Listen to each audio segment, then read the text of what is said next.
Takaful खुशहाली plan ये भी बड़ा अच्छा प्लान है और इसकी टारगेट मार्केट क्या है? कल ओवरव्यू में मैंने आपको बताया था ये किन लोगों को दिया जा सकता है? Low income profile people. Yes, हाँ, जिनकी आमदन कम होती है, इनकम कम होती है, ये सिर्फ उन लोगों को प्लान दिया जा सकता है जो 22,000 सालाना अफोर्ड नहीं कर सकते, पे नहीं कर सकते। अच्छा, तो इसकी टारगेट मार्केट आ गई लो इनकम प्रोफाइल पीपल, कम आमदन वाले लोग, उन लोगों के लिए जो बचत के लिए कम सालाना शराकत बर्दाश्त कर सकते हैं, जो कम लो अफोर्डेबिलिटी रखते हैं, उनको ये प्लान दिया जा सकता है। वो क्या कहते हैं? Something is better than nothing. कुछ ना होने से कुछ तो बेहतर है ना। तो आप ऐसे लोगों को भी ये प्लान ऑफर कर सकते हैं कि जो बड़ी रकम नहीं दे सकते, छोटी रकम बचत कर सकते हैं, तो उनके लिए ये प्लान जबरदस्त है।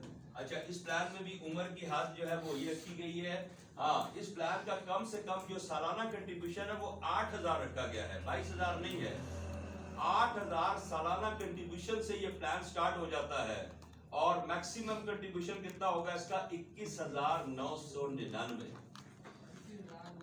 हाँ, बाटा रेट 21,999, क्योंकि 22,000 से बाकी प्लान स्टार्ट हो जाते हैं। अगर वो 22,000 दे सकता है तो फिर ये प्लान बनाने की जरूरत ही नहीं थी ना। तो ये वाहिद प्लान है जिसके मैक्सिमम कंट्रीब्यूशन पे कैप लगाई गई है, लिमिट रखी गई है। बाकी तमाम प्लान्स के मैक्सिमम कंट्रीब्यूशन पे कोई लिमिट नहीं। 8,000 से लेके 21,999 तक इसका सालाना कंट्रीब्यूशन हो सकता है। 8,000, 10,000, 12,000, 15,000, 18,000, 20,000, मैक्सिमम 21,999। 8,000 कम से कम का ये मतलब नहीं है कि हर बंदे को आप खुशहाली प्लान 8,000 का दे। 10,000 भी हो सकता है, 12,000 भी हो सकता है, 15,000 भी हो सकता है। वो कहते हैं जी एक महीने के मैं 1,000 बचत कर सकता हूँ, आप 12,000 का ही प्लान दे सकते हैं। 1,500 बचत कर सकता है, आप 15,000 का प्लान दे सकते हैं। तो मैक्सिमम 21,999 तक का ये प्लान हो सकता है। और इसके लिए एलिजिबिलिटी एज वही रखी गई है 18 से 65 साल। 18 से 65 साल के अफराद इस प्लान के लिए अहल होंगे और इस प्लान की मुद्दत कम से कम 10 साल और ज्यादा से ज्यादा 40 साल रखी गई है। 10 साल से लेकर 40 साल तक का ये प्लान दिया जा सकता है। 10 साल, 15 साल, 20 साल, 25 साल, 30 साल, 35 साल और मैक्सिमम 40 साल के लिए। प्लान की मुद्दत कितनी होगी डिपेंड करता है कि जिसको आप प्लान ऑफर करने जा रहे हैं। अगर उसकी एज कम है, बिलो 30 है, तो आप 30 साल का भी प्लान दे सकते हैं, 40 का भी दे सकते हैं। आगे काफी टाइम है ना, अभी उसके 30-40 साल काम करना है आराम से वो इसका। और ये जो इंश्योरेंस या तकाफुल की जो प्लान्स होते हैं, इनको जितने ज्यादा टाइम के लिए चलाया जाए उतनी ही जबरदस्त कैश वैल्यू बनती है, क्योंकि आगे बोनस यूनिट स्टार्ट हो जाते हैं ना, बोनस मिलने शुरू हो जाते हैं। तो 10 साल से लेकर 40 साल तक का ये प्लान हो सकता है। इसके बाद इस प्लान की फर्स्ट ईयर यूनिट एलोकेशन जो है वो थोड़ी सी ज्यादा रखी गई है, बाकी सेम टू सेम वही है बाकी दो प्लान वाली। पहले साल इस प्लान में 25% या 35% यूनिट एलोकेशन की जाएगी। 25% या 35%, 25% या 25% depending on the plan term. जैसे पहले दो प्लान थे उनमें 20 या 30% थी, इसमें 25 या 35% है। अगर प्लान 12 साल का है तो 25% होगी या 35%? 35%। और अगर प्लान 20 साल का है तो 25%। बाकी सेम वही है, दूसरे साल 82%, तीसरे साल 90%, fourth year and fifth year 100%, sixth year से 10th year 103%, 11th year onwards 105% हो जाएगी। इसके बाद इस प्लान में तकाफुल कवरेज भी रखी गई है, सेम वही मेथड है, सेम वही तरीका है जो कल मैंने आपको प्रैक्टिस भी करवाया था। वही formula, basic sum covered is equal to annual basic contribution multiply by protection multiple. आज मेरा ख्याल है टेस्ट में सवाल भी था। क्वेश्चन नंबर 15 था। ये आज सवाल था ये। और ये सवाल क्या था कि बेसिक सम कवर्ड का फार्मूला लिखना था आपने, और शॉर्ट फॉर्म में भी आप लिख सकते थे, जैसे कल मैंने बताया था BSC is equal to ABC multiply PM protection multiple. और ये फार्मूला अप्लाई कैसे होता है? प्रोटेक्शन मल्टीपल रेंज दी हुई है, मल्टीपल रेंज क्या है? 18 से 35 साल वालों के लिए इस प्लान के अंदर 5 to 45 मल्टीपल रखे गए, 5 to 35, 5 to 25, 5 to 20 minus as, और उसके अलावा जो लास्ट ग्रुप है उसमें मिनिमम भी 5 और मैक्सिमम भी 5 रखा गया है। तो ये तो कॉन्सेप्ट क्लियर है ना? कल जैसे मैंने आपको कैलकुलेशन करवाई थी बेसिक सम का। अच्छा, इसके बाद इस प्लान के अंदर भी इंडेक्सेशन की ऑप्शन रखी गई है।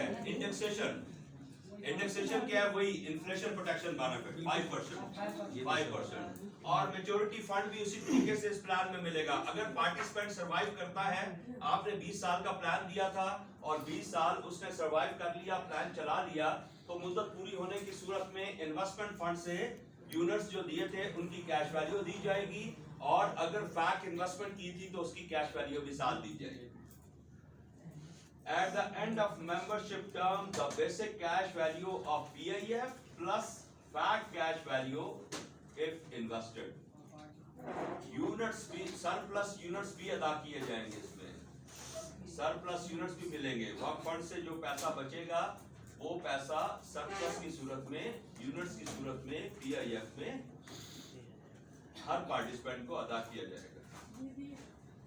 बेनिफिट ऑन डेथ सेम वही है जो कल मैंने आपके साथ डिस्कस किया था।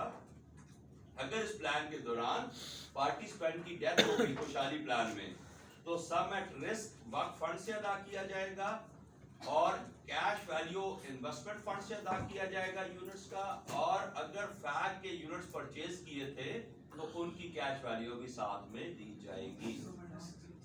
ये भी सवाल, ये भी था शायद।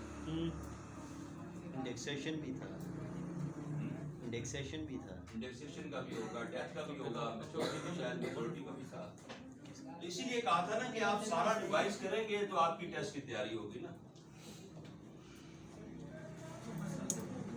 इतना अगर हम प्लान है, क्योंकि ये लॉन्ग टर्म प्लान है, मैक्सिमम 40 साल मुद्दत का प्लान है, तो इसमें मैच्योरिटी बोनस भी अदा किया जाएगा। और ये मैच्योरिटी बोनस कब मिलेगा?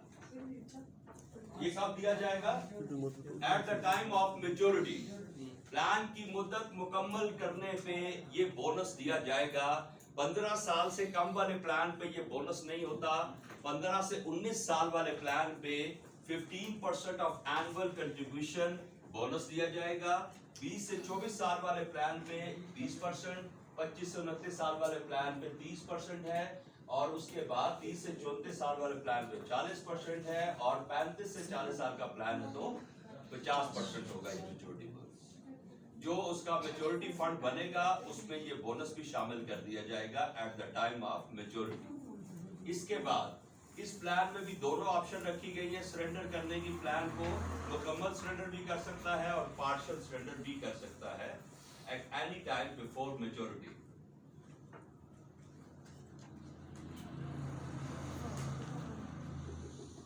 इसके बाद इस प्लान में एक राइडर अलाउड है, और कौन सा राइडर है? Accidental death benefit. सिर्फ एक राइडर अलाउड है इस प्लान के साथ, accidental death benefit.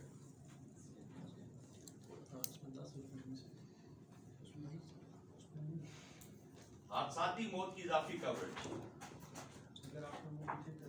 Basic sum cover तो है ना उसमें ऑलरेडी इस प्लान में, लेकिन अगर आप साथ एक्सीडेंटल डेथ कवरेज इजाफी देना चाहते हैं तो ADP राइडर अलाउड है इस प्लान के साथ।